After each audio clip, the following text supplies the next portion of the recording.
Après avoir évalué la charge sur les radiers, le grand qui, et calculé la contrainte du sol estimée à 0,2177 mégapascal, nous allons voir cette fois-ci le point 4256 sur le dimensionnement du radier. Comment l'ingénieur sera en mesure de bien dimensionner les radiers? Quels sont les éléments nécessaires que l'ingénieur est censé de tenir en compte afin de faire un bon dimensionnement? Est-ce que l'ingénieur est obligé de compléter d'autres évaluations de charges à ce qui concerne le dimensionnement, bien sûr, des radiers? Comment l'ingénieur peut-il dire que le dimensionnement que je viens de faire des radiers est bel et bien exact, mais aussi les radiers est économique? D'autant plus que nous le savons très bien, les radiers généralement coûtent énormément cher. On peut risquer même de dire que le radier n'a jamais été économique, mais néanmoins l'ingénieur, d'autant plus que c'est celui qu'on appelle un génie, il est censé de satisfaire au même moment le client. Alors, l'une des manières que l'ingénieur peut également satisfaire son client, c'est premièrement d'abord de bien faire le dimensionnement, de bien faire son exécution, mais aussi de bien faire son devis. Le devis d'un ingénieur ne peut pas être beaucoup plus colossal, puisque comme vous le savez, si les devis coûtent énormément cher, eh bien, le client ne sera pas du tout satisfait, puisque le client va dépenser beaucoup, et au finish, pour essayer un peu de rentabiliser rapidement, donc de récupérer ce qu'il a dépensé plus tôt, eh bien, ça sera un tout petit peu compliqué. Et donc, déjà dans le dimensionnement, l'ingénieur doit tenir compte de tout ça. L'ingénieur doit veiller de manière à ce que le dimensionnement soit bien fait. L'ingénieur doit veiller de manière à ce que l'exécution des travaux se fasse correctement. Mais aussi, l'ingénieur doit veiller par rapport à son devis. Le devis ne peut pas être beaucoup plus colossal pour permettre à ce que le MO soit tant soit peu soulagé. Et donc, les amis, tout à l'heure, nous allons continuer le chapitre 4, justement sur donc les radiers. Et bien, maintenant, nous allons voir les dimensionnements des radiers.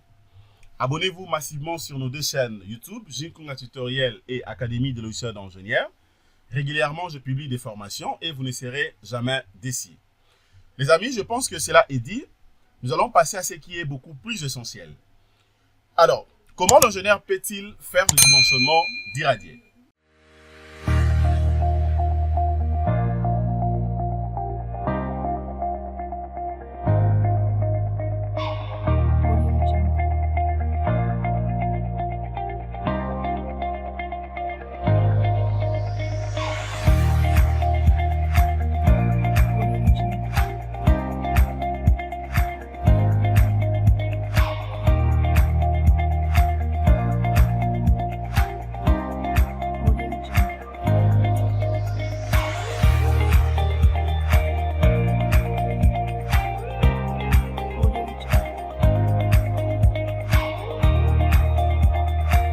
La magie de l'ingénieur, c'est le dimensionnement.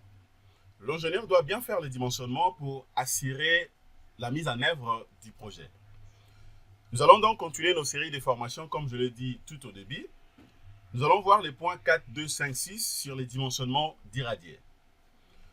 Les amis, abonnez-vous massivement sur nos deux chaînes YouTube pour ne rien rater de tout ce que je publie régulièrement comme formation et nous allons grandir ensemble. À l'entrée des jeux, nous allons d'abord, premièrement, voir les points 4, 2, 5, 6, 1 sur l'évaluation des charges. OK, donc l'évaluation des charges complémentaires. Je vais d'abord lire cet énoncé, comme d'habitude, pour que tout soit clair, et après, on pourra passer au dimensionnement. Alors, ce qu'il faut noter, les radiers étant rigides, le calcul est mené en considérant une répartition linéaire des réactions du sol. Et donc, nous dimensionnerons donc la dalle du radier en considérant que seule la pression dans le sol dit à la structure agit en dessous du radier. Avec bien sûr un coefficient de sécurité de 30% et la charge P à utiliser dans le calcul de dimensionnement du radier bien sûr sera de l'ordre de, c'est-à-dire P égale à 1,3 et la contrainte du sol, ça sera dans le P qui sera égal à 1,3 multiplié par 2,177 kg par centimètre carré. Alors, si vous prenez, je peux calculer ça rapidement ici, je prends le 1,3 multiplié par le 2,177 kg par centimètre carré, eh bien, je trouve la valeur P, okay, qui est égale justement à 2,8301 kg par centimètre carré. Alors, d'autant plus que tout au début, je vous avais dit que la contrainte que nous allons utiliser ici s'exprimera, ça sera donc en newton par mètre carré, et donc, je suis obligé de faire la conversion, de quitter donc les kilogrammes par centimètre carré en newton par mètre carré. Et donc, cela stipule que à newton par mètre carré, donc j'aurai justement une valeur de 283 010 newton par mètre carré. C'est ça donc la valeur de P. Alors, après ça maintenant, qu'est-ce que je suis obligé également de faire? Une fois que j'ai bien sûr estimé déjà la charge P, que vous voyez ici, je pense que tout est clair. Avant d'y aller même, je pourrais faire justement un petit récap. La valeur que vous voyez ici, ok, le 0,2177 mégapascal, c'est la même valeur que on avait trouvé ici avant, bien sûr, la conversion de 2,177 kg par centimètre carré. Et donc, c'est la même valeur que j'ai appliquée ici. Ok, donc j'ai pris le 1.3, ok, le 1.3 justement par rapport à la charge P à utiliser dans, bien sûr, dans le calcul de dimensionnement d'irradié, que je multipliais maintenant par le 2,177. Le 2,177 n'est rien d'autre que la contrainte du sol calculée ici. Ok, c'est-à-dire que c'est la contrainte, je dirais même la contrainte limite ou la contrainte que notre bâtiment, ok, peut supporter en fait. On a besoin de manière à ce que la stabilité soit assurée. Bien sûr que vous le savez très bien, normalement pour que l'ouvrage soit résistant ou pour que l'ouvrage tient dans le sol, eh ben, nous sommes obligés au moins de comparer ce qu'on appelle la contrainte calculée, fonction bien sûr d'addition des charges, et la contrainte admissible du sol. La contrainte calculée ne peut pas être supérieure à la contrainte admissible du sol. Mais l'idéal serait que la contrainte calculée soit inférieure à la contrainte admissible du sol. OK? Et donc, une fois que j'ai calculé, eh ben, j'ai trouvé la valeur P égale à 283 010 newtons par mètre carré. Alors là, directement, voici donc la configuration d'irradié. Voici la configuration d'irradié. Cela revient à dire quoi? Rien qu'à partir de ces croquis ici, vous comprenez très bien que la valeur P ici, et donc c'est une réaction en fait. Ok? C'est comme une réaction.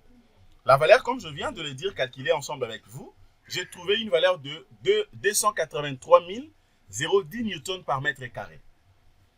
Ok? Alors, par rapport à cette configuration, vous allez voir que, en réalité, ça c'est les radiers. Et bien, de l'autre côté, ce sont des poutres qu'on appelle justement de nervures. Donc, autrement dit, je peux dire que dans ces croquis ici, vous avez une image claire, une idée claire à ce qui concerne les radiers nervurés. OK? Alors, maintenant, je peux directement passer au prédimensionnement. D'abord, qu'est-ce que je dis? Au dimensionnement plutôt. Mais d'abord, à l'entrée des jets, dites-moi ce que vous pensez par rapport à ces croquis ici. Est-ce que c'est déjà clair? Puisque les croquis que vous voyez ici, ou l'image que vous voyez devant l'écran, explique clairement les radiers que nous sommes en train de dimensionner. Maintenant, j'évolue rapidement. Pour les calculs de dimensionnement, et donc nous calculerons justement le panneau le plus sollicité, puis ces armatures seront donc répandues partout dans la dalle. Bien sûr, bien évidemment, puisque c'est une dalle. Alors, la méthode à utiliser ici, ça sera tout simplement la méthode de Marcus. La méthode de Marcus. Je crois que je vous avais déjà montré comment utiliser la batte de Marcus. OK? Alors, si par contre que vous n'avez pas suivi la leçon numéro 1 ou numéro 2, eh bien, allez-y, jetez un coup d'œil sur nos deux chaînes YouTube, Jinkunga Tutoriel et Académie de recherche d'ingénieur, pour essayer un peu de vous procurer de ça, puisque c'est beaucoup plus clair. Regardez le chapitre 0 sur l'introduction générale, le chapitre 1 sur la dalle, le chapitre 2 sur justement ce qu'on appelle le poutre longitudinal, le chapitre 3 sur les portiques, et maintenant le chapitre 4, nous sommes en train d'atterrir justement sur le radier. Et donc, avec la méthode de Marcus, on a donc, voilà la configuration des panneaux est là, donc ce n'est que le même panneau. Ça fait 5 mètres carrés, donc 500 cm carrés. Et donc, je trouve rapidement alpha. Donc, alpha sera égal à quoi? Ça sera égal à Ly sur Lx. Ly, ça me fait 5 mètres. Lx aussi 5 mètres. Bien sûr, c'est en centimètres. Ok, donc dès que je prends 500 sur 500, ça me donne une valeur de 1, qui est donc supérieure à 0,4. D'où, pour ce cas ici, la dalle porte dans les deux sens. Et donc, je suis maintenant obligé de calculer rapidement le ρ, qui sera égal à Lx sur Ly. Et donc, Lx égale à Ly, 500, 500. eh ben, je trouve la valeur de 1. Alors, à travers maintenant ces valeurs ici, je m'en vais rapidement sur la BAC. Et dans la BAC, maintenant, vous aurez la possibilité d'avoir les coefficients ici. OK? Déjà ici, je vois que le panneau est encastré dans les 4 côtés. Et donc, je viens rapidement sur la BAC ici. Vous avez dans la valeur 0, voilà, vous vérifiez tout ce que je vous avais montré. Si vous n'avez pas reçu cet BAC, écrivez-moi, bien sûr par mail, comme ça je vais vous le partager sans problème, gratuitement. Voilà, donc, dès que je viens ici, je vais chercher, ça c'est des côtés, vous aurez 3 côtés, 4 côtés, c'est ça. Voilà, donc je viens, je prends le coefficient que vous voyez ici. Et donc nous avons le kx égale à 0,020, ky 0,020, kx prime moins 0,052, k'y moins 0,052. À partir d'ici, maintenant, je viens calculer directement le moment au point x, moment y, x ainsi que y. Vous avez des valeurs, donc, confère le chapitre 2 sur la dalle. Voilà. Et après, maintenant, dès que je termine, ok, je termine déjà à trouver, bien sûr, la valeur des moments, ok, suivant la direction des x et la direction des y, les x et y. Bien sûr, j'ai utilisé donc le panneau le plus sollicité. Comme ça, dès que je trouve la section d'armature de ces panneaux, ok, donc c'est celle que je vais uniformiser en fait partout. C'est comme ça qu'on calcule les radius à la main. Alors, et après maintenant, à partir d'ici, je vais directement évoluer. Je prends maintenant le point 4, 2, 5, 6, 2, justement sur les calculs des armatures. Comment l'ingénieur sera donc à mesure de calculer justement les armatures ici? Connaissant bien sûr la base B qui est égale à, bien sûr, 1 mètre, ça fait 100 cm. OK? Et puis, la hauteur, justement, d'irradié était de 50 cm. Et donc, si je vais trouver D, eh ben, je suis obligé de déduire tout simplement l'enrobage. Donc, c'est-à-dire que 2, ça fera égal à 45 cm. Maintenant, je calcule d'abord le FBI.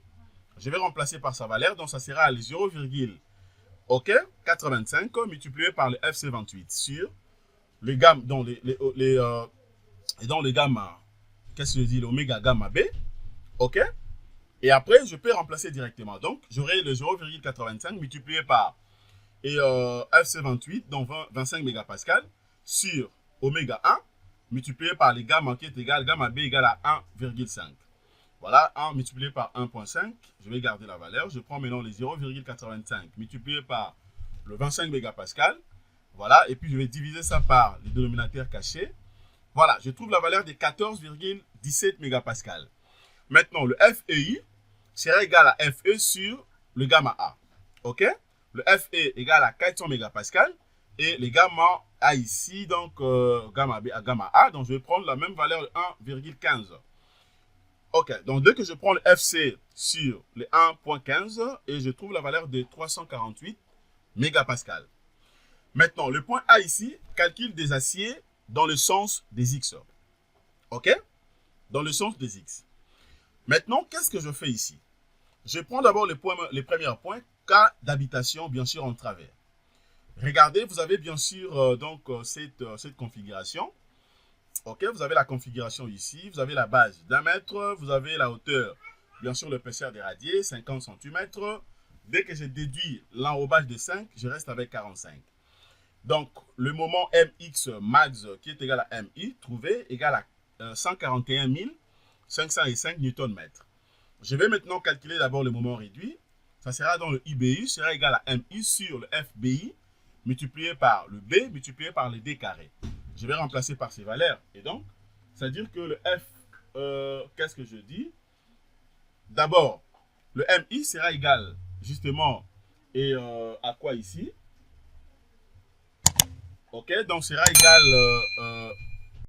et donc, je remplace d'abord le numérateur, donc 141 505, dénominateur, ça sera donc 14,17 multiplié par 10, multiplié par les 45 carrés. Donc, je prends d'abord 45 carrés, multiplié par 100, multiplié par 14,17, le numérateur sur les dénominateurs, donc 14,1505 sur les dénominateurs, je trouve la valeur de 0,049.